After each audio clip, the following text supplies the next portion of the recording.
السلام عليكم ورحمة الله وبركاته. بسم الله الرحمن الرحيم. أنا waxaan ku hadlayaa magacayga gaarka ah. Je n'engage ni ma famille ni quelqu'un d'autre. Je suis dans un pays libre et démocrate. J'ai le droit à l'expression.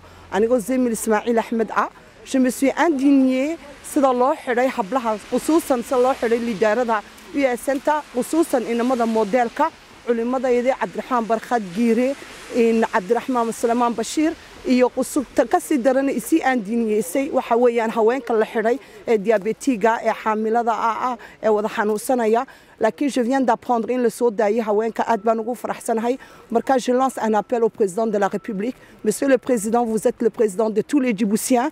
En tant que président, vous devrez intervenir et puis être neutre, être au-dessus de la mêlée et s'asseoir à la table parce que rien ne vaut la paix. ودكينو كما مارمايو دباتو وما قلمو كما سو كمنانا marka waxaan jecelahay in madax xiran in la soo daayo. C'est pour ça que je me suis engagée dans la lutte. Vous savez qui je suis idina kama qarsoona reer Djibouti et je suis fière d'afficher mes opinions parce que je suis indignée comme odaygii philosophe ka ahaa ee maxaan ku dhahdaa shalay dhintay. Je me suis indignée du comportement et de la torture et de tout ce qui se passe à Djibouti.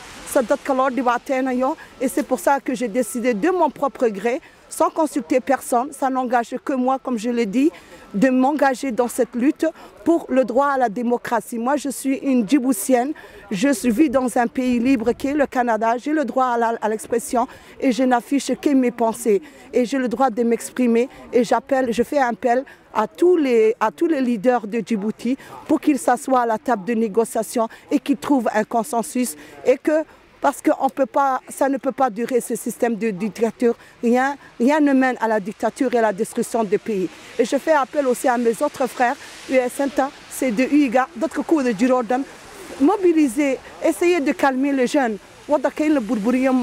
Soyons civiques, il faut qu'on fasse des actions de démonstration pacifique, non violente, comme Gandhi le dit, parce que moi j'y crois beaucoup à la négociation et à la discussion, et je crois beaucoup à la responsabilité de tout à chacun.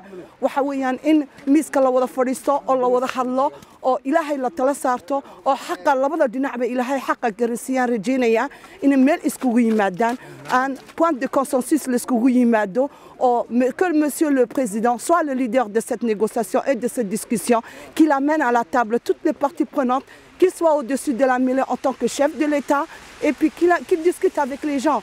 Qu'ils discutent avec les gens et qu'ils leur donnent le droit de manifester parce que c'est un droit légal, la manifestation. C'est écrit dans notre juridiction, dans notre constitution, dans notre cadre juridique.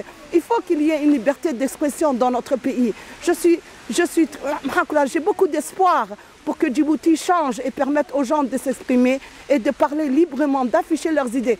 Même s'ils sont différents des vôtres, Monsieur le Président, même si vous ne partagez pas les mêmes avis que les membres de l'opposition, asseyez-vous à la table et discutez avec eux et négociez avec eux et trouvez une solution pacifique. Moi, c'est ça que j'aimerais. Et puis j'aimerais aussi que une armée, une force républicaine, que ce soit police, gendarmerie, militaire. L'armée, c'est les gens qui ils font partie du peuple.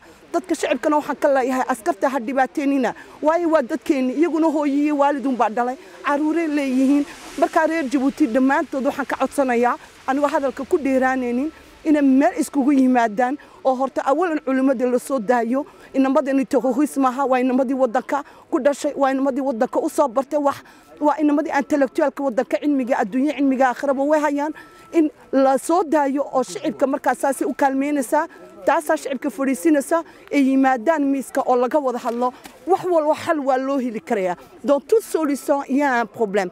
Alors trouvons le problème à notre solution et passons par la voie de la négociation. La force ne mène à rien, hein? Encore je répète, ça ce n'est que mon idée personnelle et c'est en tant que citoyenne djiboutienne que je me suis interpellée, que je me suis engagée dans cette lutte. Je ne suis pas contre un parti ni un autre, c'est juste que mon intelligence m'a fait réagir. C'est pour ça que je me suis engagée dans cette lutte-là et que je m'affiche et que je ne cache pas mon nom. Et c'est pour ça que je suis au premier plan. Et je vous remercie et j'espère que إلهي إنه حق الله بدر دينعب الجرسيو أو دول ميجا إلهي إنك قبته هدي قلوا والبقلة دي دول ميجا وتربي هاي نجا قبله. je suis fière d'afficher ce drapeau. Je porte la double nationalité, je suis canadienne, mais avant tout, je suis djiboutienne. Il y a le bilad banhay, wadda kan ku dhashay, wadda kan richi ka qaba, dadkan richi ka qaba, future kan richi ka qaba, wadda kan u soo baxnay, waxaan u soo baranay, annagana hana la soo dhaweeyo, hala yiraahdo soo gala waddanka dib nationalityga, expertise baan inii haynaa. Waad noo baahan tihiin. miiska soo fadhiista waan inala sheekaysananahay oo soo geliya waddanka dadka insha Allah. Billahi tawfiiq wa salaamu calaykum.